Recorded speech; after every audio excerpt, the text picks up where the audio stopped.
Hello and welcome back to the next part of the ELF tutorial. Okay, in this part we're going to work these sketches up into the same kind of level of artwork as the first one. So keep things simple, and we're going to use these blue lines as a guide, and based on the drawing that we did here, try and imagine how he really looks like, what he really looks like, sorry, from the side. Okay, so I'm going to start with the eyes. I tend to often start with the eyes when I'm drawing. And, you know, it's a constant process when you're drawing of decision making. Is what you're doing all the time. You're deciding whether the eyes are big, or smaller, rounder. And it's a constant thing that evolves as you draw. So let's now get in the side of his head. So what I'm talking about is that you could bring the line down here straight, but you could also give him a little bit of fat cheek as well, which might look rather cuter. He's got the chin. You see his chin here. He's got the chin here. And this area here is actually quite square. So rather than bring it right up as our guideline drawing, we can bring it out slightly like this. The nose. There's lots of different noses. It depends on your style as well, because you can draw noses like this or like this, or little round noses. So you can have a real play around the type of nose that you want to give him.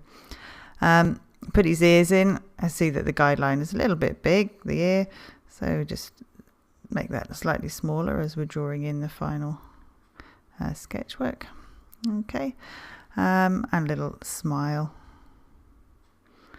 If you want to open his mouth the same way, you can do the same. Just be sure that if you open it a lot, then you'll need to move the chin down, obviously, because the jaw, as we say, is hinged from this area here. Okay. The hat. I'm going to draw in the hat. Now I'm going to give it a bit of space for the fur and draw the hat coming around. Remember, you've got this round.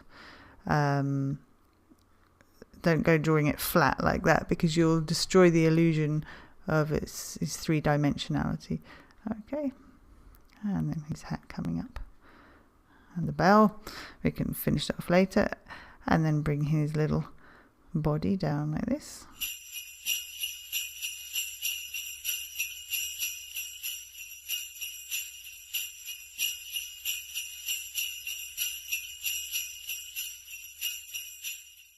Okay, so once you've drawn the sketch, you might feel that you want to just change these areas too. So you really can start to play around with them and give him a little bit more of a pointy chin like this.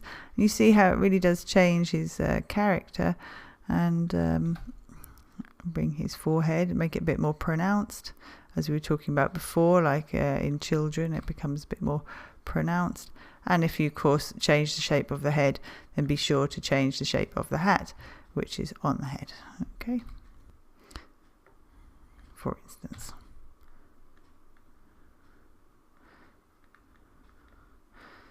Okay, let's go on to the side profile now and start to work this one up to the same kind of level. Okay, so I'm keeping things simple.